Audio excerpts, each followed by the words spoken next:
Bonjour à tous et bienvenue sur notre chaîne. Aujourd'hui, nous vous révélons en exclusivité le résumé détaillé de l'épisode 1105 d'Ici tout commence, diffusé le mercredi 5 février 2025.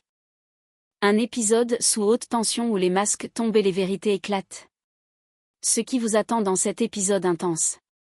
Amy a été frappée, et l'Institut est en état de choc. Qui est responsable? Romain joue un double jeu, mais son passé trouble et sa relation avec Amy compliquent tout. Billy face à la réalité, Romain est-il un homme dangereux? Jasmine en guerre contre Cléo, une rivalité qui menace d'exploser. Tessier tente d'adoucir sa pédagogie, mais son naturel revient au galop. Tom découvre une blessure inquiétante sur Amy. Un signe que quelque chose de plus grave se cache derrière son silence. Billy arrivera-t-elle à s'éloigner de Romain avant qu'il ne soit trop tard? Qui a réellement blessé Amy? Restez bien jusqu'à la fin, car cet épisode promet un suspense insoutenable et des révélations bouleversantes. C'est parti, découvrons ensemble tous les détails. Dans cet épisode de Ici tout commence, l'ambiance est lourde et les tensions sont à leur comble.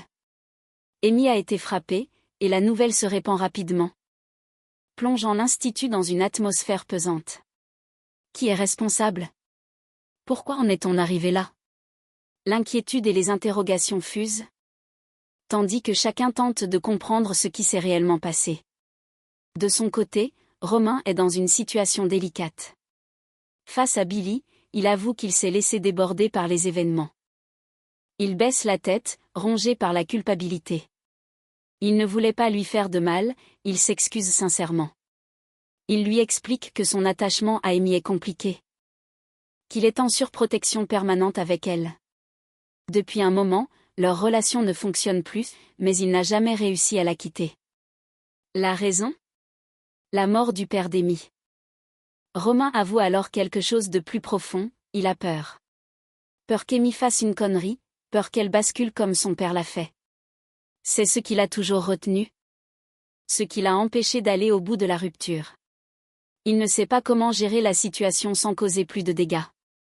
Mais aujourd'hui, il sait qu'il ne peut plus fuir. Il regarde Billy droit dans les yeux et lui assure qu'il va parler à Amy, qu'il doit trouver le bon moment et la bonne façon de le faire. Il ne veut plus reculer. Mais il veut aussi éviter de provoquer un drame. Malgré tout, une chose est claire pour lui, il ne veut pas perdre Billy. Il la regarde avec intensité et lui fait une proposition. Une dernière chance de prouver qu'il tient à elle, accorde-moi la soirée. Billy, encore troublée par tout ce qu'elle vient d'apprendre, hésite. Elle sait que cette histoire est un véritable champ de mine, mais une partie d'elle veut encore croire qu'il y a quelque chose de vrai entre eux. L'heure est aux décisions. Et chacune d'elles risque d'avoir des conséquences irréversibles. Cléo, troublée par la réaction de Jasmine concernant Naël, décide de se confier à Clotilde. Elle exprime ses inquiétudes, ne sachant pas comment gérer la tension qui s'installe entre elle et la mère du petit garçon. Clotilde, plus posée, tente de la rassurer. Selon elle, cette situation va finir par se tasser. Jasmine est une fille intelligente, et tôt ou tard, elle comprendra que Cléo ne représente pas une menace, mais simplement une présence bienveillante autour de Naël. Il faut juste du temps pour que les choses se stabilisent. De son côté, Tessier prend une décision surprenante, il veut changer ses méthodes d'enseignement. Conscient que sa pédagogie brutale et son exigence excessive peuvent parfois freiner les élèves plutôt que les faire progresser, il décide de s'inspirer d'une approche plus douce. Pour cela, il demande de l'aide à Hortense, persuadé qu'elle peut lui apporter une vision différente. Hortense est agréablement surprise par cette démarche. Voir Tessier chercher à s'améliorer, et surtout, vouloir devenir plus bienveillant avec ses élèves, est une véritable révolution. Elle accepte volontiers de l'aider et commence à lui expliquer les bases d'un enseignement plus encourageant.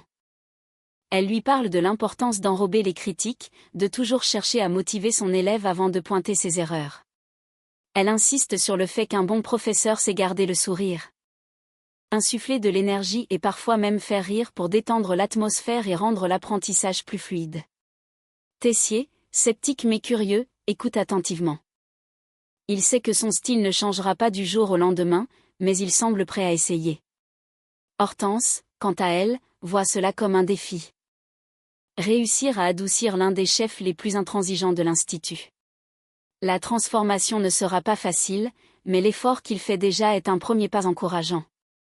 Pénélope ne mâche pas ses mots, pour elle, Romain est toxique, violent et dangereux. Elle ne comprend pas comment Billy peut encore lui accorder du crédit après tout ce qu'il a fait. Mais Billy, prise entre ses sentiments et la réalité, lui trouve encore des excuses. Elle refuse de croire que Romain puisse être aussi néfaste qu'on le lui décrit. Peut-être a-t-il fait des erreurs ? Mais elle veut lui laisser une chance de s'expliquer, de prouver qu'il n'est pas celui que tout le monde décrit. Vic et Pénélope, inquiètes pour elle, tentent de lui ouvrir les yeux. Elles insistent sur le fait que ce n'est pas normal de minimiser des comportements aussi préoccupants. Vic, cherchant à la raisonner sans la brusquer, lui confie qu'elle comprend pourquoi Pénélope a peur pour elle. Elles ne veulent pas que Billy se mette en danger en continuant à lui donner le bénéfice du doute. Mais Billy, obstiné, s'accroche à l'idée que Romain peut changer, qu'il y a encore du bon en lui. Pendant ce temps, un autre problème s'ajoute à la tension ambiante. Stanislas informe Anaïs qu'un tiers des ingrédients de la dernière commande est manquant. Une catastrophe à quelques heures du service. Dès qu'elle entend la nouvelle, Anaïs panique. Comment va-t-elle gérer cette situation alors que tout doit être parfait en cuisine ? Rapidement, ils identifient l'origine du problème, c'est une erreur de Cléo. Quelque chose a mal été géré dans la commande, et maintenant, Anaïs doit trouver une solution en urgence. Le stress monte, et le temps presse. Elle sait que si elle ne trouve pas une alternative rapidement, le service risque d'être un véritable désastre. Bérénice et Carla se lancent dans la réalisation d'un puits d'amour pour la chef Wisbert, un dessert aussi technique qu'élégant. Elles sont concentrées, appliquées, déterminées à impressionner. Alors qu'elle s'affaire en cuisine, Tessier fait une apparition inattendue. Mais contre toute attente, il n'est pas dans son registre habituel. À la surprise générale, il se montre bienveillant, donnant des conseils d'un ton posé et encourageant. Il tente d'appliquer la méthode qu'Hortense lui a enseignée, cherchant à adoucir son approche pédagogique. Carla et Bérénice, stupéfaites, échangent un regard incrédule. Tessier, gentil ? Ça ne colle pas. Carla, incapable de contenir sa surprise, lâche à voix basse, il lui arrive quoi ? Elles n'ont pas longtemps à se poser la question. Quelques instants plus tard, la nature de Tessier reprend le dessus. Il redevient tranchant, piquant, cinglant. Comme si cet élan de douceur n'avait été qu'une anomalie passagère. Bérénice, encore sous le choc, murmure, mi-terrifiée, mi-amusée. Tessier me terrorise encore plus quand il sourit. De son côté, Tessier est en pleine préparation d'un projet ambitieux. Les plats créés par les élèves lors de la masterclass vont être intégrés à la carte du double A. Il veut mettre en avant les talents bruts de ces jeunes chefs en devenir. Leur offrir une véritable opportunité de se démarquer dans le monde de la gastronomie. C'est une occasion en or pour eux, mais aussi une immense pression, désormais. Leur travail sera jugé non seulement par leurs professeurs, mais aussi par de vrais clients. Anaïs, sous pression après avoir découvert l'erreur sur la commande, fait irruption dans le bureau d'Antoine, bien décidé à demander des comptes à Cléo. Son ton est sec, son regard dur. Pour elle, il est inconcevable qu'une telle négligence ait pu se produire à un moment aussi critique. Sans attendre, elle accuse Cléo d'être responsable du problème, exigeant des explications immédiates. Cléo, prise au dépourvu, s'apprête à se défendre, mais avant qu'elle ne puisse dire un mot, Antoine intervient. À la surprise générale, il prend la défense de Cléo, calmant Anaïs d'un ton assuré. Il lui explique que l'erreur vient de lui, c'est son inventaire qui n'était pas à jour, et il assume l'entière responsabilité du problème. Mais en réalité, Antoine ment. Il sait que Cléo a fait une erreur, mais il choisit de la protéger, persuadé qu'elle n'a pas agi volontairement et que tout le monde mérite une seconde chance. Cléo, troublée par ce soutien inattendu, reste silencieuse, comprenant que son supérieur vient de lui éviter une situation encore plus compliquée.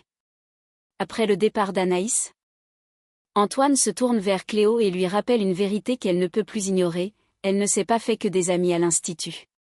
Son arrivée n'a pas été bien perçue par tout le monde. Et quelqu'un, visiblement, a voulu lui faire payer ses erreurs. Cette affaire de commande ratée cache peut-être quelque chose de plus grand.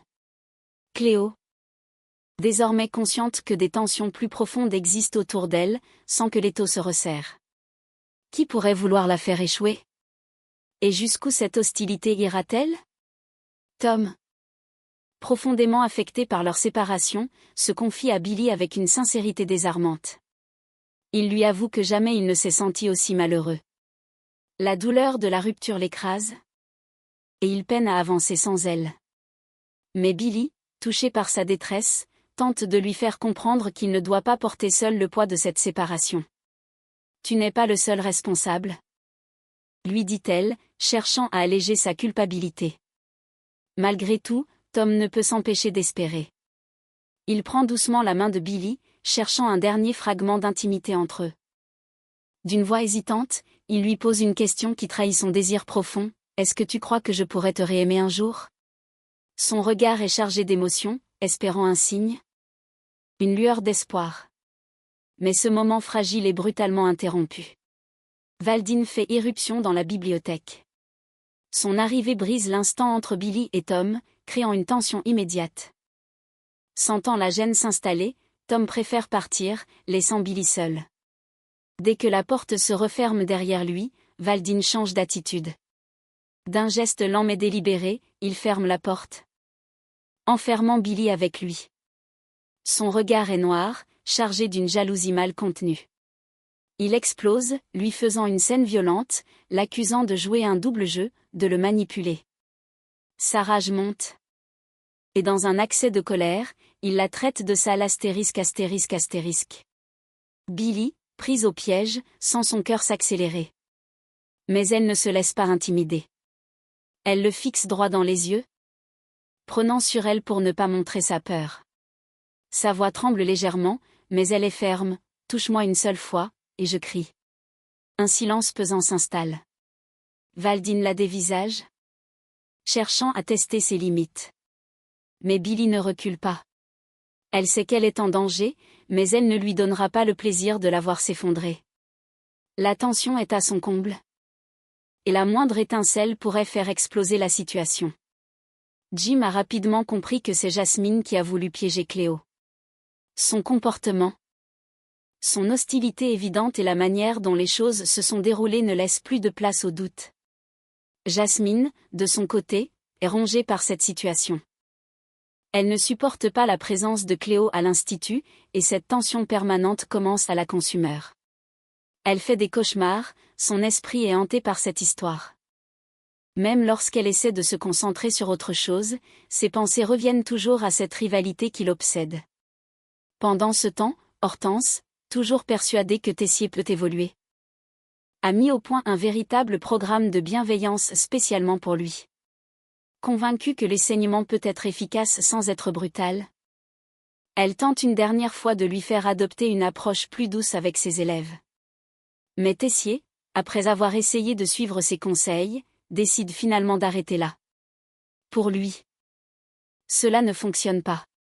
Il n'a jamais cru à cette méthode, et il est convaincu que la rigueur et l'exigence sont les seuls moyens de faire émerger des talents exceptionnels. Il l'annonce sans détour. Il ne changera pas sa pédagogie.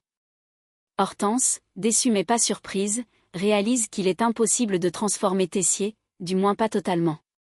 Il restera fidèle à son style, quitte à continuer d'effrayer ses élèves autant qu'il les pousse vers l'excellence. Billy, en larmes, se confie à Pénélope.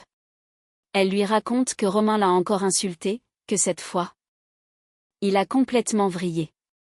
Son comportement était encore pire qu'hier, et elle a vu une facette de lui qui l'a terrifiée. Pourtant, malgré la violence de la situation, elle n'arrive pas à le détester. Elle sait qu'il est toxique, qu'il est un grand malade, mais une partie d'elle reste inexplicablement attirée par lui. Elle se sent perdue, dépassée par ses propres émotions. Sa raison lui crie de s'éloigner, mais son cœur s'accroche encore à l'intensité de ce qu'ils ont partagé. Cette contradiction la ronge, et elle finit par craquer. « Je suis nulle », lâche-t-elle. Honteuse de ne pas réussir à tourner la page. Pénélope, inquiète pour elle, tente de lui remonter le moral. Elle lui rappelle qu'elle n'est pas coupable, qu'elle ne doit pas s'en vouloir pour ce qu'elle ressent. Elle essaie de la rassurer, de lui faire comprendre qu'elle mérite mieux qu'un homme capable de la blesser ainsi. Mais Billy est encore trop embourbé dans ses émotions pour voir les choses clairement. Pendant ce temps, Tom remarque qu'Amy ne va pas bien. Son attitude est étrange, et quelque chose en elle semble brisé. En voulant lui tendre un livre, son regard se pose sur une grosse blessure sur son bras. Il fronce les sourcils, surpris et inquiet. Amy, visiblement mal à l'aise, remarque son regard insistant et cherche immédiatement à minimiser la situation. Elle lui assure que ce n'est rien, qu'elle s'est brûlée en cuisine avec une casserole en fonte. Mais Tom reste perplexe.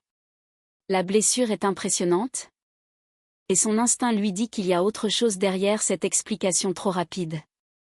Il sent que quelque chose ne tourne pas rond, mais Amy, fermée comme une forteresse, ne semble pas prête à en dire plus. Et voilà, c'est tout pour le résumé de l'épisode 1105 d'Ici tout commence. Entre violence, manipulation et secrets dévoilés, les prochains jours à l'Institut s'annoncent plus explosifs que jamais. Selon vous, Romain est-il réellement un danger pour Billy? Qui pourrait être derrière l'agression d'Amy? Dites-nous tout en commentaire. Si cette vidéo vous a plu, pensez à laisser un pouce bleu, à vous abonner et à activer la cloche pour ne rien manquer des prochains résumés et analyses exclusives.